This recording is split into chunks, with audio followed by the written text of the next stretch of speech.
বুড়িগঙ্গা ঢাকার সকল ময়লার শেষ আশ্রয়, যার স্রোত শুধু দূষণ, দুর্গন্ধ আর কালো পানির গল্প বয়ে বেড়ায়। গত কয়েকদিন আগেও যার বুক ভরা ছিল কালো পানি, বাতাসে ভেসে বেড়াতো দুর্গন্ধ, আজ সেই নদীর পানি যেন সোনালি আয়নার মতো ঝকঝক করছে। হ্যাঁ, বদলে গেছে বুড়িগঙ্গার পানির রং। কালো থেকে হয়েছে স্বচ্ছ, মলিন থেকে যেন দীপ্ত। সূর্যের আলোতে তার জল যেন রূপালী ধাতুর মতো ঝলমল করছে। মনে হচ্ছে শহরের নোংরা শ্বাসনালী রাতারাতি কোনো এক জাদুর ছোঁয়ায় বদলে গেছে। দূষণ, দুর্গন্ধ এবং কালো পানির নদী বুড়িগঙ্গা, যার আশপাশ দিয়ে হেঁটে যাওয়াটাও এক দুঃসাধ্য ব্যাপার।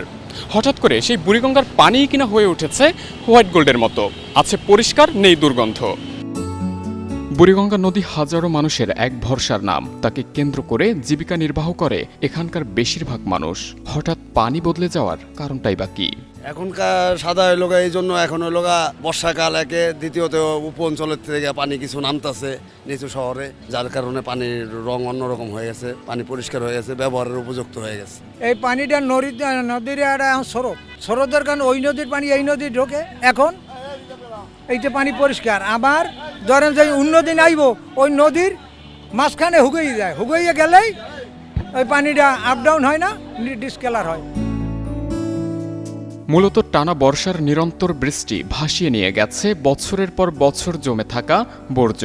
এই মুহূর্তে বুড়িগঙ্গাকে দেখলে মনে হবে সে যেন এখন অভিশাপ মুক্ত এক বহমান নদী।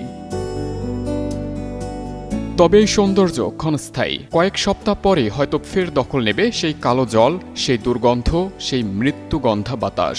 তবুও এই স্বল্পকালের পরিষ্কার বুড়িগঙ্গা যেন বলতে চায়, আমি এভাবেই বাঁচতে চাই, বলতে চায়, আমার শ্বাসরোধ করো না, আমি তোমাদেরই বন্ধু। আবু সালেম মুসা, যুগান্তর নিউজ, ঢাকা।